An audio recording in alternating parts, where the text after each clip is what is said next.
On va parler de Daniel ce matin, le prophète Daniel. J'ai beaucoup aimé l'image que Martha m'a proposée. Daniel, évidemment, ça nous fait penser à Daniel et la fosse au lion. Mais cette image est belle, mais surtout cet homme est beau. Cet homme est un homme que j'ai appris à aimer pendant cette semaine de congé. J'ai relu Daniel, les 12 chapitres, je les ai réétudiés en profondeur. Et au fur et à mesure que j'étudiais ces chapitres de Daniel, j'ai été pris d'affection pour cet homme.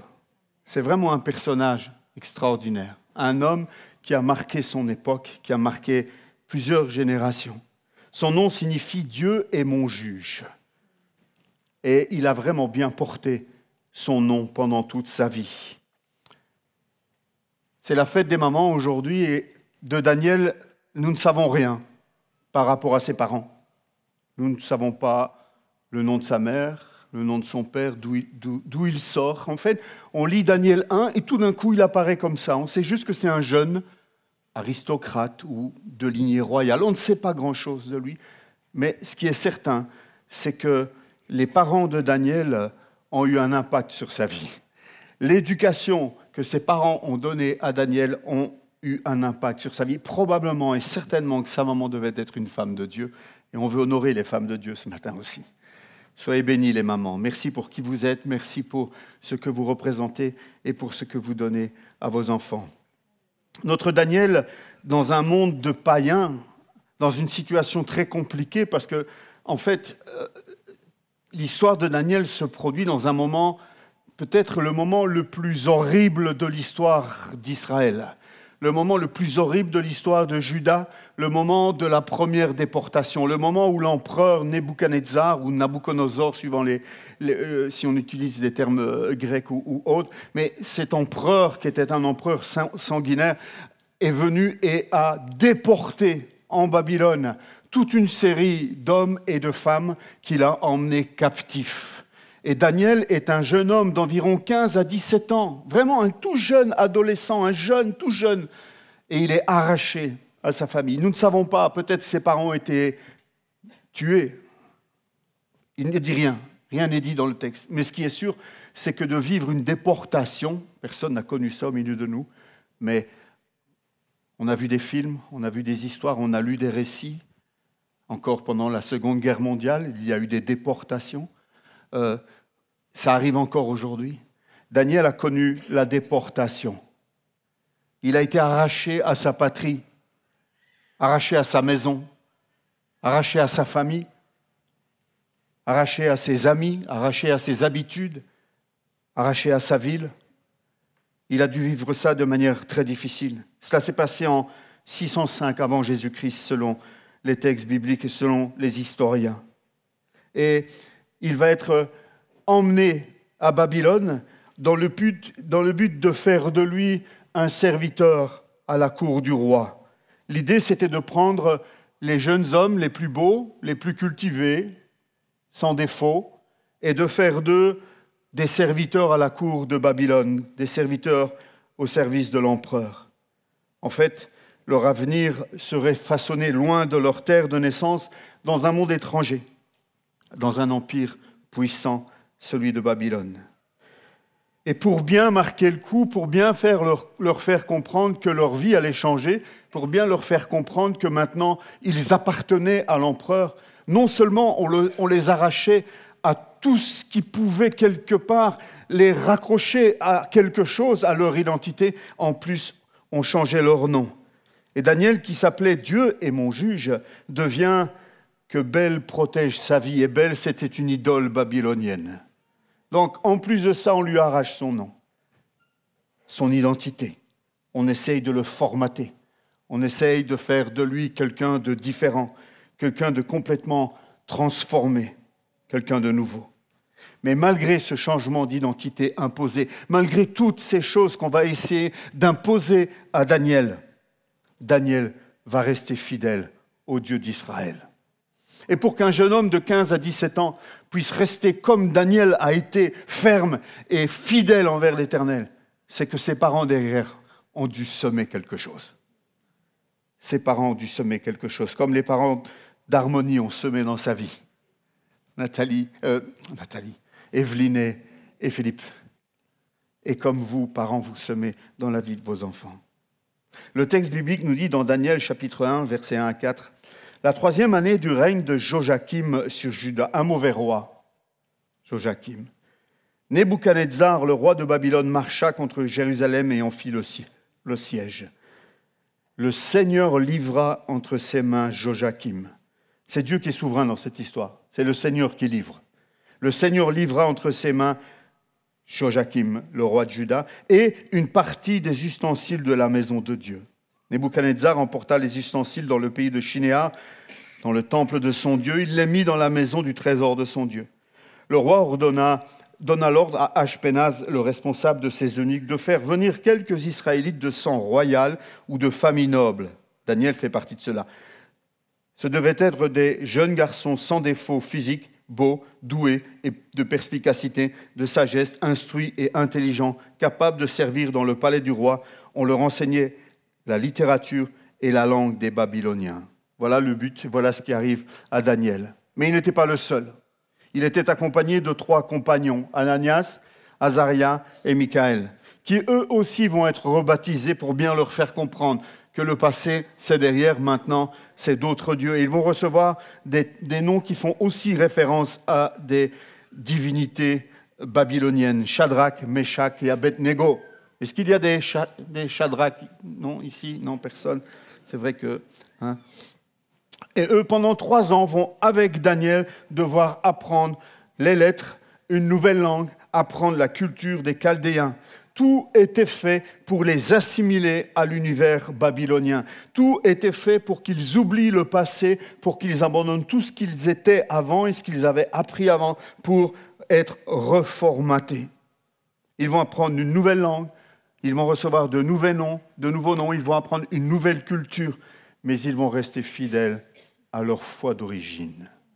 Et c'est toute l'histoire de Daniel et de ses compagnons. Au cœur de cette pression culturelle et religieuse, païenne, intense, Daniel va faire un choix radical. Un choix qui est le fondement de toute l'histoire de Daniel, finalement.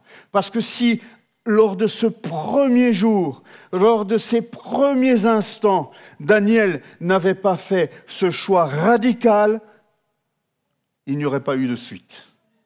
C'est parce que dès le départ, Daniel a mis un non au premier compromis qui lui était proposé. De dire, Daniel, allez, regarde-moi tous ces mets succulents. C'est vrai qu'ils sont offerts à des divinités. C'est vrai qu'ils ne sont pas respectueux de la loi de Moïse. Mais bon, au point où tu en es maintenant. Mais Daniel prit la résolution dans son cœur de refuser les mets délicieux que le roi leur imposait de manger, et il préféra une alimentation simple qui respectait les prescriptions de Moïse. Et ce courage direct mais ferme fut honoré par Dieu dès le départ. Dieu a apprécié, Dieu a honoré cela. Et au terme de ce test, où vous connaissez probablement l'histoire, mais Daniel va dire, mais écoutez, laissez-nous, on va faire un essai. Vous verrez bien si dans quelques jours, nous ne serons pas en meilleure forme. Et Dieu va faire ce miracle, parce que ce n'est pas qu'en mangeant des poireaux que, en tout cas moi je ne pourrais pas, Daniel était en forme et ses compagnons en forme aussi.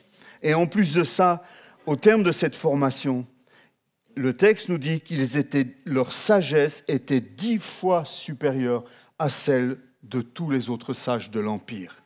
Et en plus, Daniel, particulièrement, va recevoir un don particulier, l'intelligence des visions et des songes, nous dit Daniel, chapitre 1, verset 17. Et ce don va faire de lui un conseiller incontournable à la cour de plusieurs empereurs, de plusieurs rois, à travers plusieurs empires. D'abord sous celui de Nabuchodonosor, le roi de Babylone. On connaît l'histoire, au chapitre 2 de Daniel, cet empereur va faire un rêve qui le terrifie. On ne sait pas s'il l'a oublié ou s'il ne veut pas le révéler pour tester la sagesse de ces sages, mais il n'y a personne qui est capable de lui dire de quoi tu as rêvé et que signifie le rêve. Mais Daniel se présente à lui, et Daniel, après avoir cherché la face de Dieu, reçoit la révélation du rêve. C'est la fameuse vision de la statue avec la tête en or, la poitrine en argent, et ainsi de suite. Vous connaissez peut-être cette histoire, allez la lire. Daniel, c'est 12 chapitres, c'est 12 petits chapitres. Celui qui n'a jamais lu Daniel, c'est le moment de le faire. J'espère que ce texte vous donnera, cette prédication vous donnera envie de le faire. À la suite de ça, l'empereur va élever Daniel et va lui donner la place de chef de tous les sages de Babylone. On peut même lire, et c'est dans le seul endroit dans la Bible où on peut lire des empereurs qui disent des choses qui honorent Dieu. On peut lire des textes d'empereurs qui adorent Dieu et qui demandent à leur population d'adorer Dieu. C'est seulement dans Daniel. Plus tard, Daniel va encore une fois interpréter un rêve de ce fameux empereur, Nebuchadnezzar, au chapitre 4 de Daniel, où cet empereur va voir un arbre immense avec des fruits, des feuilles, etc. L'arbre, les branches abattues, en fait, c'est cette fameuse histoire où l'empereur va passer par un temps de... Comment est-ce qu'on appelle ça? J'ai oublié le mot. Lycanthropie, ou un truc comme ça. Il va se prendre pour un animal, en fait. Pendant toute une période de temps, il va se mettre à quatre pattes, il va brouter comme un animal, il va perdre la raison. Au moment où il s'enorgueillit, pourtant Dieu l'avait mis en garde, Daniel l'avait encouragé à se repentir, mais il n'a pas suivi ses instructions.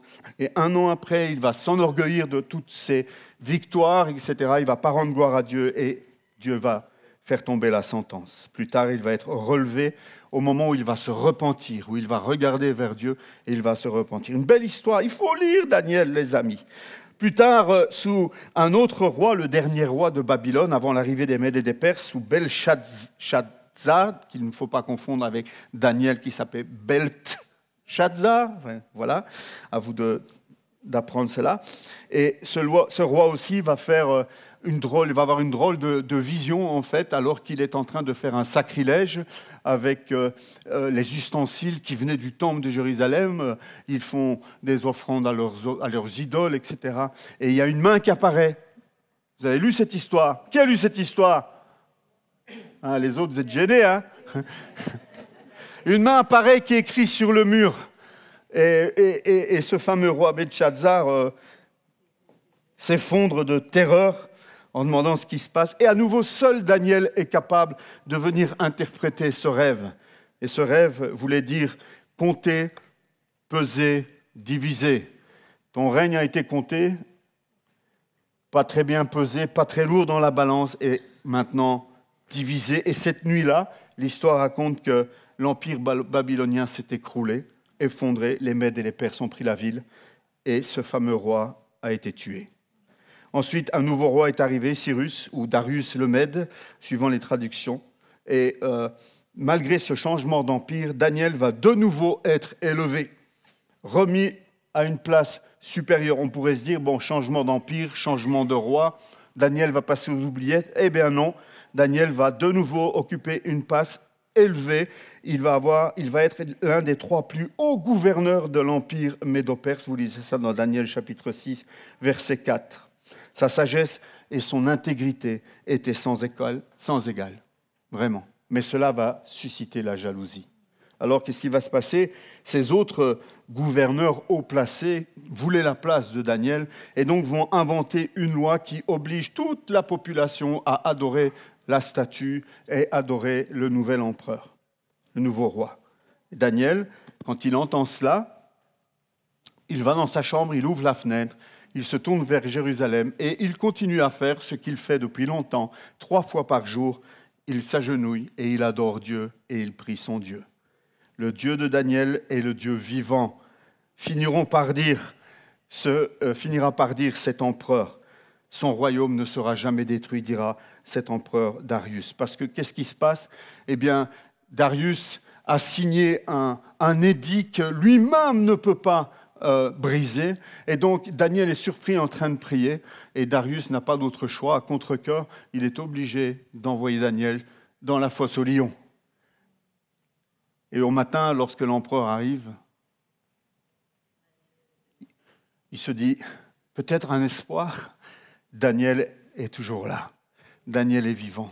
Daniel sort de la fosse aux lions et tous les gouverneurs sont donnés à manger aux lions.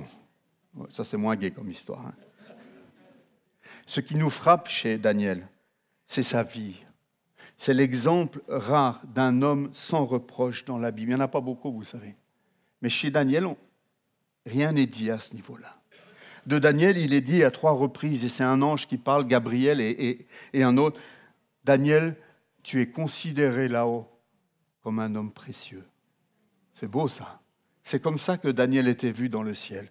Daniel, considéré comme précieux. Sa fidélité, elle va se manifester dans les petites choses, comme le simple refus de s'alimenter avec des choses impures. Il va mener une vie de prière fidèle, 3 fois par jour, malgré les menaces, malgré les dangers, il décide de continuer à prier son Dieu. Et chaque fois que les rois l'élèvent, chaque fois qu'il est mis en valeur, il refuse de s'enorgueillir. Et avec humilité, à chaque fois, il rend gloire à Dieu. À chaque fois, il renvoie, c'est pas moi, c'est Dieu. C'est pas moi, c'est Dieu qui m'a donné cette capacité d'interpréter les rêves. Je ne veux pas de tes richesses, à Dieu seul la gloire. Voilà la vie de Daniel. Sa sagesse rivalise avec celle des plus grands prophètes. Et c'est bien souvent pour ça qu'on égalise, on met Daniel au même niveau qu'Ésaïe et Ézéchiel. La Bible ne nous révèle pas comment Daniel est mort.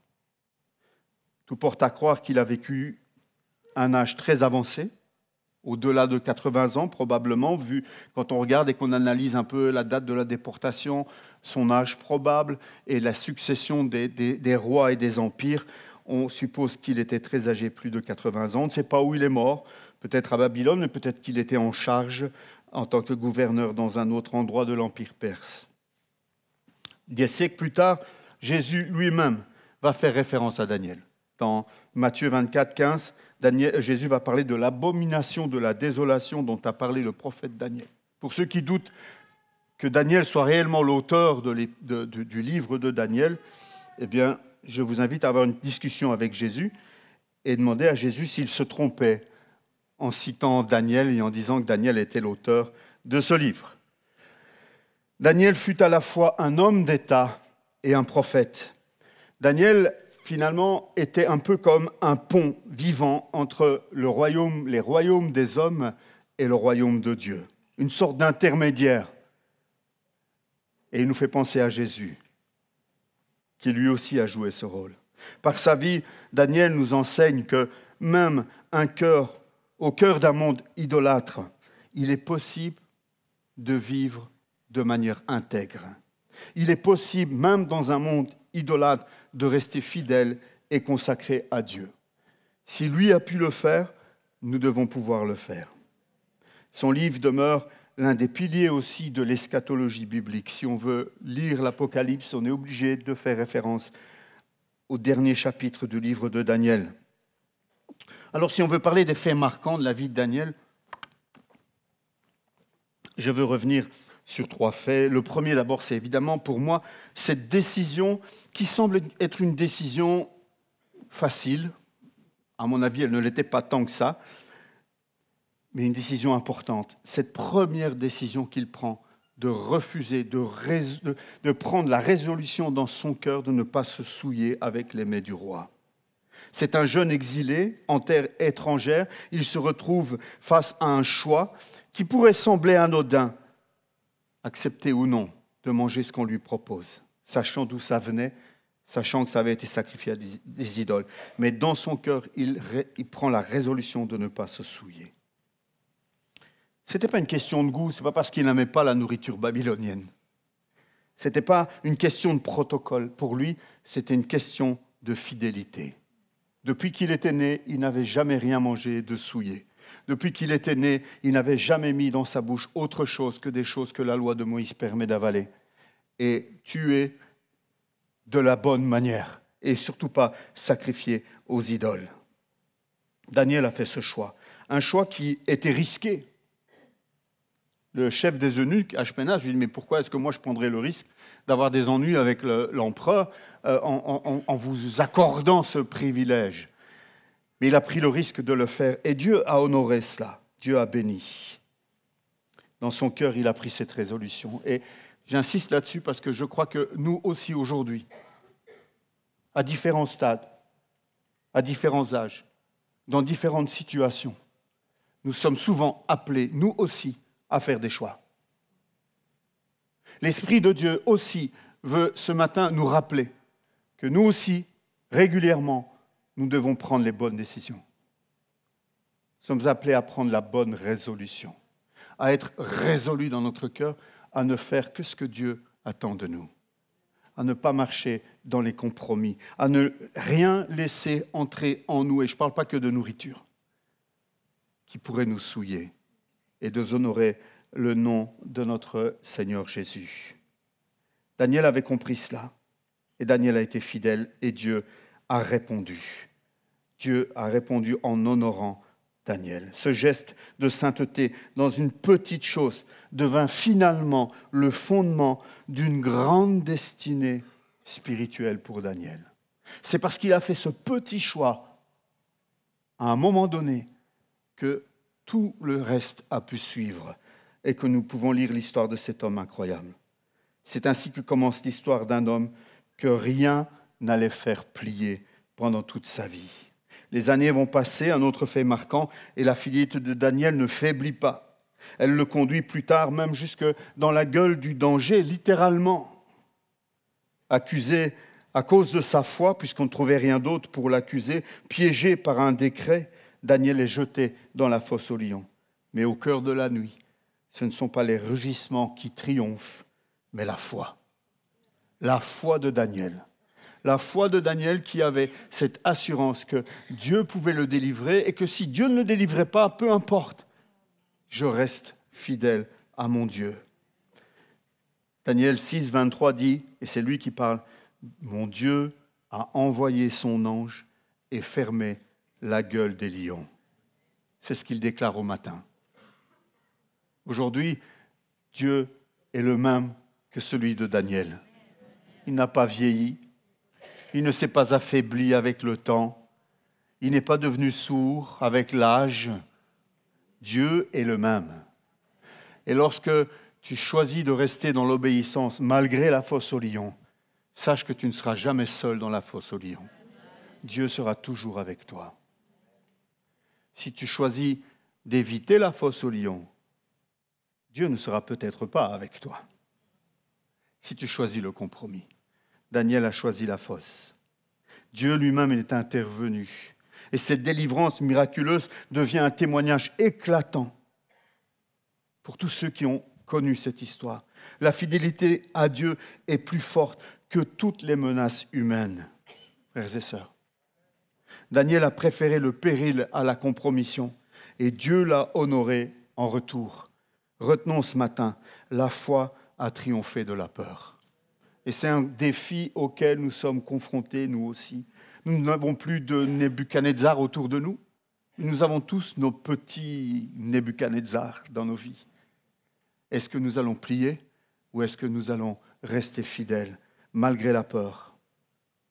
Daniel est aussi un homme qui, en plus d'être un homme de foi dans l'épreuve, a été un canal de révélation divine.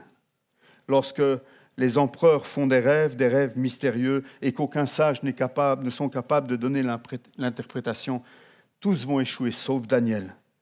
Non parce qu'il est plus intelligent que les autres, mais parce qu'il savait où chercher la réponse. Et là aussi, c'est une leçon pour nous, frères et sœurs. Nous avons accès à Dieu. Nous avons accès à la sagesse de Dieu. Nous avons ce privilège de pouvoir nous approcher du trône de la grâce et de demander à Dieu de nous répondre, de nous inspirer, de nous dire quoi dire, de nous aider à comprendre les choses, afin que nous puissions nous aussi être reconnus avec une sagesse supérieure. Pas parce qu'elle vient de nous, mais parce que l'Esprit de Dieu habite en nous. Daniel va être ce canal de révélation. Il savait où chercher. Il dit, lorsque l'empereur lui pose les questions, il y a dans les cieux un Dieu qui révèle les mystères. Il renvoie vers Dieu. Et grâce à lui, le roi découvre une vision de l'histoire. Daniel chapitre 2, Daniel chapitre 3 jusqu'au chapitre 6. Une succession des empires au travers de cette image de la statue. Mais surtout, l'image de cette petite pierre qui se détache d'on ne sait où, sans l'intervention d'un homme, et qui vient frapper les pieds de ces statues, et qui qui nous parle du royaume de Christ, qui nous parle du royaume de Dieu. Dieu honore. Ainsi fut Daniel, fidèle dans les petites choses, ferme dans l'épreuve et instrument de révélation dans les hautes sphères politiques de l'époque. Sa vie nous rappelle que ceux qui honorent Dieu, Dieu les honore, et qu'une foi authentique, même dans l'ombre d'un empire, peut ébranler les royaumes. En quoi est-ce que Daniel est un type de Christ ? Eh bien, j'en prendrai qu'une seule histoire pour vous le prouver, même si toute sa vie, finalement, nous parle de Jésus. Daniel est passé comme Jésus, parce qu'il était intègre par la souffrance, pour ensuite être exalté. Tout d'abord, Daniel est un homme juste, persécuté sans cause. Il ne commet aucune faute, ni devant Dieu, ni devant les hommes. Pourtant, dans l'ombre des palais, des fonctionnaires jaloux complotent contre lui. Et incapables de trouver une erreur dans sa conduite, ils attaquent alors sa foi. Et c'est à cause de sa foi qu'il est condamné. De la même manière, Jésus-Christ, parfait et sans péché, fut condamné par jalousie. Les chefs religieux du peuple, voyant sa sagesse et son autorité et l'engouement du peuple qui augmentait, ne supportèrent pas la lumière que Jésus a apportée. Et Jean nous rappelle que la lumière est venue dans les ténèbres et les ténèbres ne l'ont pas acceptée. Bien qu'innocent, Jésus a été livré à la mort, trahi par ceux qu'il était venu sauver. Daniel et Jésus, deux hommes intègres, purs, dans un monde corrompu, persécutés non pour leur faute, mais pour leur fidélité. Ensuite, l'histoire ne s'arrête pas là, elle ne s'arrête pas à l'injustice, elle va plus bas encore. Dans le symbole même de la mort, Daniel est jeté dans la fosse aux lions. Le texte nous dit qu'une pierre est roulée sur l'ouverture de la fosse aux lions et que le roi appose son sceau royal sur la pierre. On lit ça dans Daniel 6. Alors le roi donne l'ordre de faire venir Daniel et de le jeter dans la fosse aux lions. Le roi dit à Daniel, « Que ton Dieu, que tu sers avec persévérance, veuille te délivrer. » Et il ne dit pas ça avec ironie. Le roi aimait Daniel. Il était un peu coincé par son propre décret. Alors il dit cela à Daniel. On apporta une pierre et on la plaça sur l'ouverture de la fosse. Le roi y apposa l'empreinte de son anneau et de l'anneau de ses hauts fonctionnaires afin que rien ne puisse être modifié pour Daniel. Des siècles plus tard, Jésus est mis dans un tombeau, lui aussi. Lui aussi est enfermé derrière une pierre scellée par l'autorité romaine. Mais dans les deux cas, la pierre n'est pas la fin. Matthieu 27 nous dit « Ordonne donc que le tombeau soit gardé jusqu'au 3e jour, afin que ses disciples ne viennent pas voler le corps et dire au peuple « Il est ressuscité ». Cette dernière imposture serait pire que la première. Pilate leur dit « Vous avez une garde, allez-y, gardez-le comme vous le souhaitez. » Et ils s'en allèrent et firent surveiller le tombeau par la garde après avoir scellé la pierre. La même histoire. Au matin, Daniel est retrouvé vivant parce que Dieu a fermé la gueule des lions. Et au 3e jour, Jésus ressuscite d'entre les morts, brisant le sceau et renversant la mort. Le dessein de Dieu triomphe des décrets des hommes. La vie sort de ce que le monde appelait une fin. Et enfin, il y a l'exaltation. Après la fosse, Daniel est élevé à la plus haute autorité sous le roi. De méprisé, il devient honoré. Et Jésus, après la croix, est exalté à la droite de Dieu. Son nom est élevé au-dessus de tout nom. Il reçoit le nom qui est au-dessus de tout nom, le plus beau des noms. L'un et l'autre ont traversé l'épreuve et Dieu les a élevés. Daniel est donc plus qu'un prophète. Il est un reflet, une figure prophétique du Christ, de Jésus. En lui, nous voyons la justice persécutée pour triompher. Nous voyons que la mort peut être vaincue et nous voyons que l'humilité conduit toujours à la gloire. Quelles leçons pratiques pouvons-nous tirer de cette histoire ? Eh bien, la première, c'est que nous sommes encouragés au travers de la vie de Daniel. Si vous la relisez avec moi dans son livre, vous allez arriver à la même conclusion que moi. C'est de rester fidèle à Dieu dans le monde dans lequel nous vivons, même si c'est difficile. Daniel a grandi, vécu dans un monde hostile à sa foi. On a essayé d'éradiquer sa foi. On a essayé de tout formater dans sa vie, de tout faire disparaître de ce qui était avant. Il était dans un milieu, une culture marquée par l'idolâtrie, marquée par l'immoralité, une pression constante pour essayer de l'obliger à se conformer aux coutumes païennes. Mais il n'a jamais fléchi, parce que dès le départ, il a fait le choix de rester fidèle à Dieu. Je m'adresse aux jeunes, les jeunes que je félicite pour la soirée de vendredi. Je n'étais pas là, mais j'ai tout vu. On m'a filé le lien, pasteur Timothée. Je suis fier de nos jeunes, vraiment. J'ai entendu des choses, j'étais étonné de la maturité, de la qualité des choses que j'ai entendues vendredi. Vous avez raté quelque chose si vous n'étiez pas là vendredi. Peut-être que pasteur Timothée sera d'accord de vous donner le lien, je ne sais pas. Mais en tout cas, c'était vraiment beau. Et je vous encourage, les jeunes, à continuer à marcher avec Dieu, comme vous êtes en train de le faire. Je vous invite, les jeunes, à continuer à prendre les bonnes décisions. Soyez résolus dans vos choix de rester fidèles à Dieu. Je crois que Dieu est en train de former une génération nouvelle qui va nous dépasser, qui va nous mettre la honte. Et tant mieux. Et tant mieux. Moi, je ne suis pas gêné par cela. Je prie pour que cette génération aille plus loin que nous, fasse mieux que nous et glorifie le nom du Seigneur. Je pense qu'il y a quelque chose de nouveau qui est en train de se préparer. Les églises se remplissent. J'étais en France ce week-end et en fait, il y a des mouvements de jeunes partout qui sont en train de se lever. Il y a des choses qui se passent partout, dans plein d'endroits différents de la terre. Il y a des choses qui se passent. L'église se remplit, les églises grandissent. Il y a un mouvement de l'esprit. Il y a quelque chose qui est en train de se produire. Passez pas à côté. Soyez sur la vague. Pas avant ni après, mais sur la vague pour avancer. Soyons fidèles, je vous encourage les jeunes, mais les vieux aussi, il n'est jamais trop tard pour rester fidèle. Ou pour redevenir fidèle. Pour redevenir fidèle.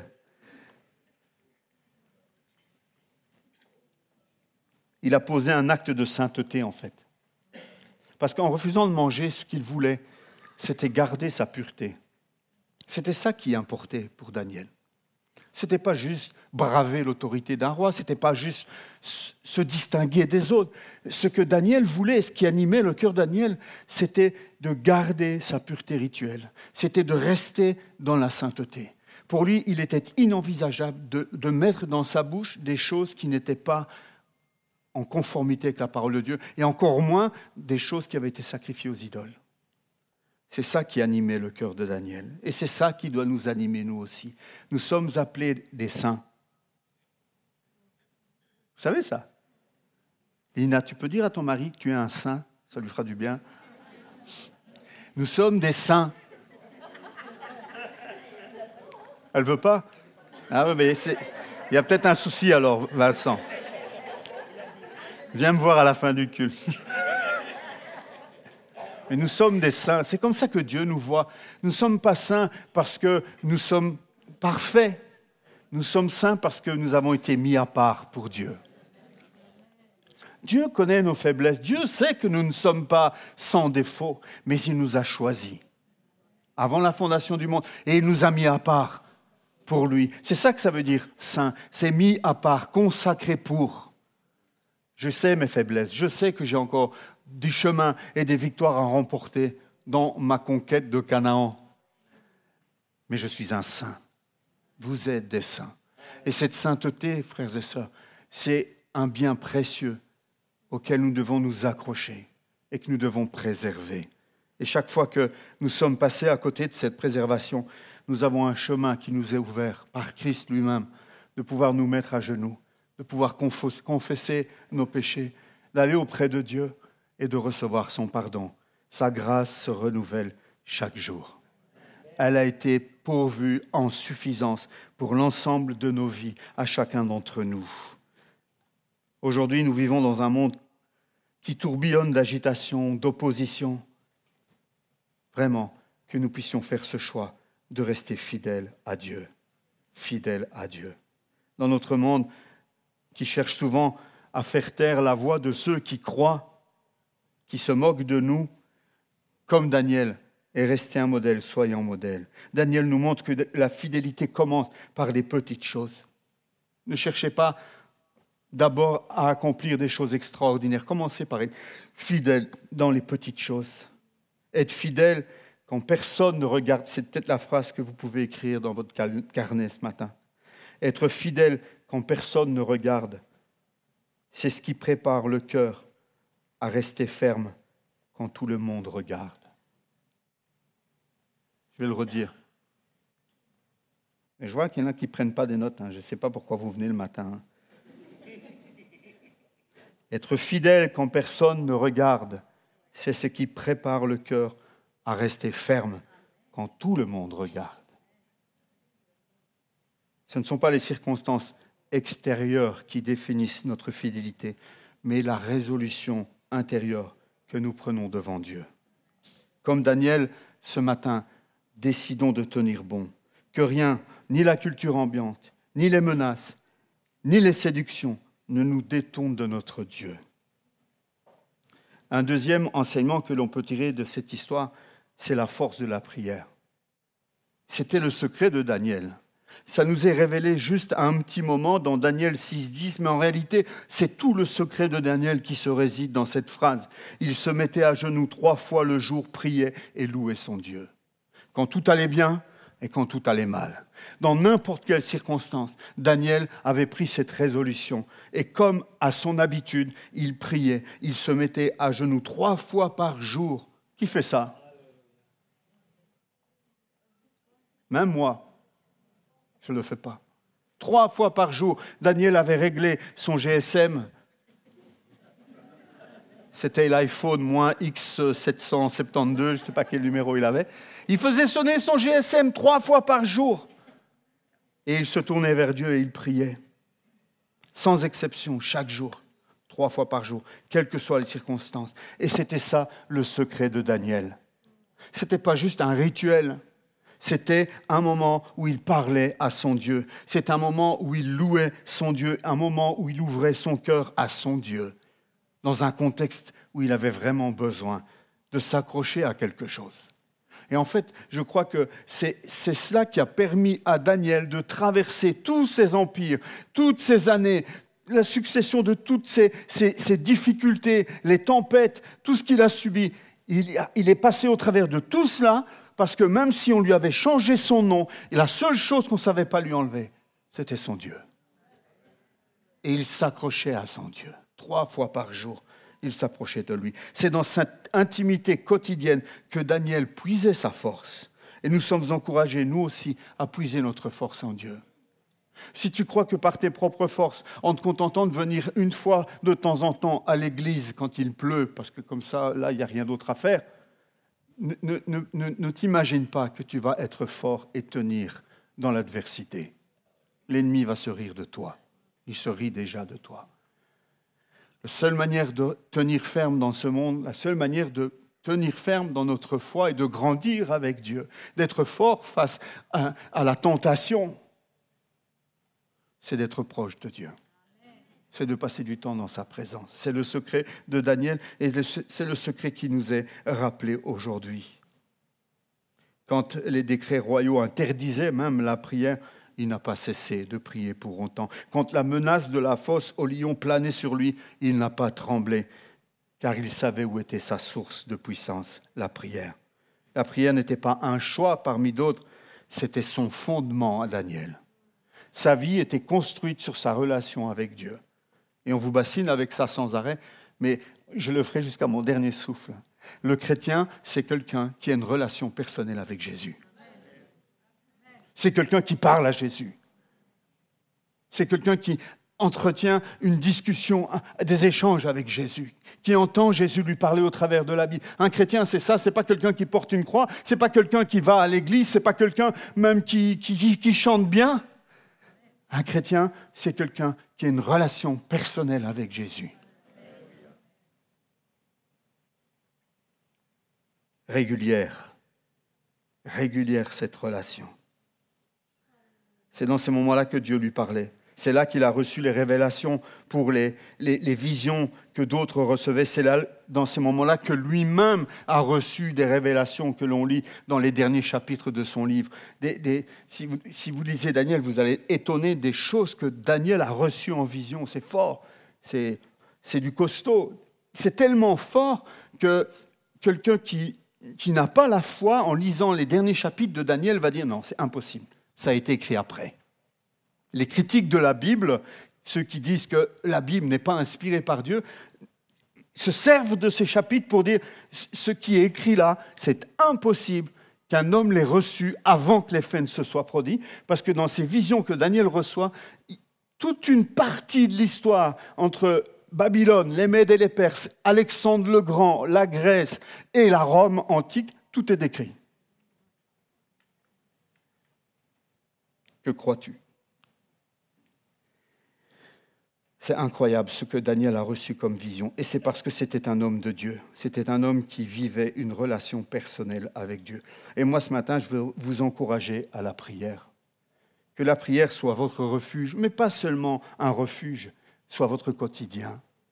Nous déjeunons tous, nous mangeons tous, nous soupons tous, nous nous lavons tous, enfin j'espère. La prière doit être dans le même ordre d'idées au niveau de notre quotidien et de nos habitudes. Il serait impensable que tu ne te laves pas pendant une semaine.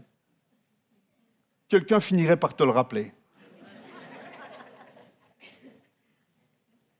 Moi, il y a eu des périodes de ma vie où Michel, ma femme, était capable de me dire « Chérie, il serait temps que tu pries. » Parce que je ne sentais pas bon. Et je ne parle pas de mes bras. Hein. Je parle de mon caractère. Je parle de ce vieil Éric qui était là et qui reprenait du poil de la bête. Parce qu'il est toujours là. Hein. Le vieux pipeau, il est encore là? D'accord. Elle a failli dire non, mais après elle s'est dit non, je ne vais quand même pas. Et le dernier enseignement qu'on tire de cette histoire, c'est que Dieu, c'est ce que tout le livre de Daniel veut nous enseigner, c'est que Dieu est souverain. Dieu est souverain sur les empires. Dieu est souverain sur tous les rois de la terre. Dieu est souverain sur l'histoire de l'humanité. Au fil des années, Daniel a vu des empires se lever. Il a vu des empires s'effondrer. Il a servi sous Babylone, il a servi sous les Mèdes, il a servi sous les Perses. Les rois changeaient, les lois variaient, les palais se remplissaient, les palais se vidaient. Mais une chose, une seule, restait inébranlable dans son cœur. Dieu règne au-dessus de tout. Et Daniel est l'exemple vivant de cela. Il a expérimenté cela. Son livre nous montre que finalement, c'est Dieu qui est au contrôle de toutes choses. Quand Nebuchadnezzar s'est pris la tête, Dieu s'est occupé de lui. Quand Belshazzar a bu dans les ustensiles du temple, Dieu est intervenu. Et je crois que ce Dieu peut intervenir encore aujourd'hui. Daniel n'était pas impressionné par les couronnes, ni ébranlé par les décrets royaux. Devant les plus puissants de son temps, il a proclamé avec audace dans Daniel 2, 21, « C'est lui qui change les temps et les circonstances, qui renverse et qui établit les rois. » Il fallait oser dire ça devant un empereur. Hein. Il l'a fait. Il l'a dit. Il savait que l'autorité ultime ne vient pas des hommes, mais de Dieu. Et même lorsque les trônes tremblaient ou que les puissants semblaient invincibles, Daniel gardait les yeux levés vers le ciel, confiant dans la souveraineté de celui qui ne change pas. Aujourd'hui, nous sommes les membres du royaume de Dieu. Notre empereur à nous s'appelle Jésus. Il est le roi des rois et le seigneur des seigneurs. Et son règne n'aura pas de fin. Son règne n'aura pas de fin. Et dans notre monde aujourd'hui, frères et sœurs, un monde où l'injustice semble parfois triompher, où les méchants semblent prospérer, où les autorités paraissent écrasantes, où des guerres se déclarent, où nous sommes sous la menace de guerre, rappelons-nous ce matin que quoi qu'il arrive, Dieu est souverain. Dieu est au contrôle de toutes choses. Dieu n'est jamais étonné par quoi que ce soit. Dieu n'est jamais dépassé par n'importe quelle circonstance. Alors ne craignons pas les puissances humaines. Mettons notre foi dans celui qui règne à jamais, dans celui qui revient bientôt, qui revient nous chercher bientôt, qui revient bientôt installer son royaume de paix et de justice. Jésus-Christ, notre Seigneur. Nous attendons son royaume éternel, que rien ni personne ne pourra jamais renverser. Amen. Seigneur, nous voulons te dire merci pour la vie de cet homme, Daniel. Et nous voulons nous laisser, Seigneur, ce matin imprégner par ton esprit du modèle, de l'exemple de ce serviteur de Dieu, de ce prophète. Nous voulons te dire merci, Seigneur, parce que sa vie nous inspire ce matin et nous encourage à la fidélité dans les petites choses. Nous voulons te demander, Seigneur, de nous aider ce matin en tant que chrétiens de l'Église Connect à ne laisser aucune place au compromis dans nos vies. Le compromis, nous savons qu'il nous amène à la chute. C'est parce que nous avons accepté parfois un tout petit compromis qu'un jour nous nous sommes retrouvés complètement enchaînés, prisonniers. Seigneur, ce matin, nous voulons prendre des engagements devant toi. Nous voulons, Seigneur, comme Daniel, prendre la décision de te rester fidèle.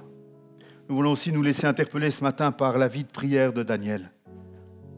Et nous confessons, Seigneur, que nous pourrions vraiment progresser, chacun d'entre nous, dans notre vie de prière.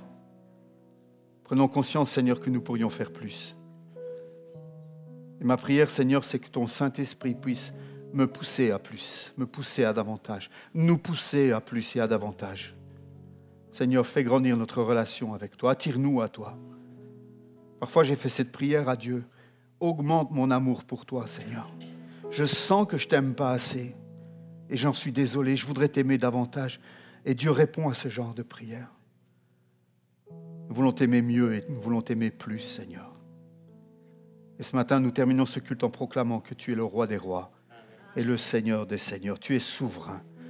Et Seigneur, nous voulons, dans ce monde où il y a toutes les raisons de promener des regards inquiets, dans ce monde qui semble ébranlé, où l'anxiété augmente, Seigneur, nous voulons fixer nos yeux sur le rocher des siècles, sur celui que rien ne fera jamais trembler.